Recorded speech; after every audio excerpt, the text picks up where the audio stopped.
It was 11 years earlier when a sweet and perfectly innocent nurse named Clara had the misfortune of delivering Prudence Rawber's baby. "It's a boy," said the nurse, and then the infant proceeded to jab his toe into the poor woman's eye. As the nurse dropped the newborn into his mother's lap, Prudence looked at her son's wrinkled face and could have sworn he was laughing. 6 miserable years later, young Deeb locked his parents in a cupboard and took off on his own to become a professional criminal. 2 solid years of schoolhouse pillaging, mansion ransacking, and palace burglarizing followed. And by the time he was 8, Deeb Rawber was known worldwide as the Bandit King. He had an army of grown thugs at his disposal, and monarchs and peasants alike cowered at his name. Toward the end of his 10th year, he suffered a brief setback. The League of Princes ambushed him with a horde of trolls and decimated his army. But Deeb was resilient. He struck back a few days later and turned the League into laughingstocks by literally stealing their victory celebration out from under them. After that, his notoriety peaked. Every cutthroat, footpad, and ne'er-do-well around lined up to join him. He was easily able to refill the ranks of his bandit army and went on a brazen crime spree across the 13 kingdoms. He stole the giant bronze Yeti sculpture from outside the royal palace of Eisborg. He dug up the bones of the ancient kings of Carpagia and stripped them of their jewelry. He bird-napped every golden goose in the nation of Yangelheim. Only 1 month after publicly humiliating the League, Rawber was stronger, richer, and more powerful than ever. But then, on his 11th birthday, he decided he wanted more. It was in the heat of early August, still 10 months before Liam and Briar's wedding, that the Bandit King and his men celebrated Deeb Day.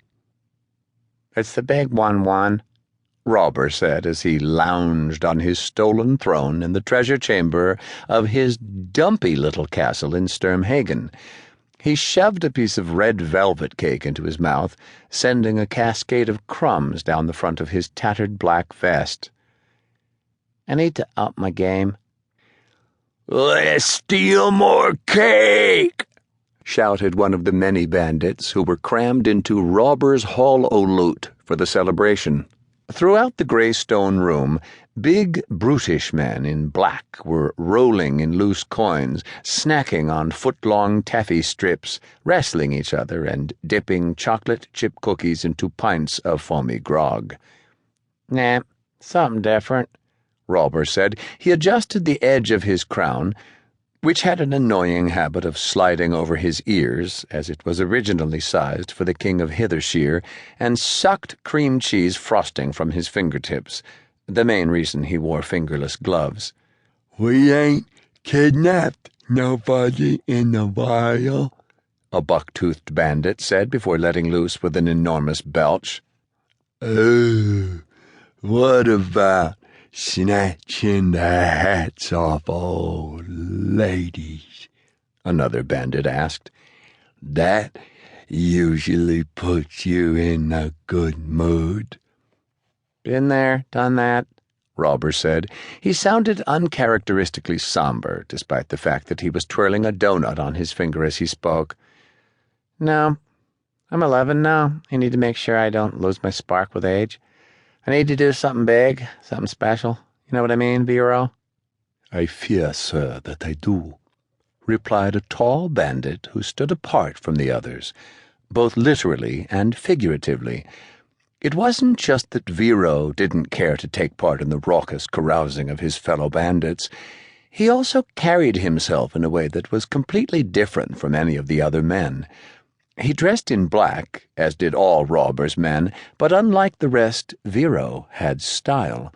His puffy-sleeved shirt and embroidered vest were the kinds of clothing you'd more commonly see on a nobleman than a thief.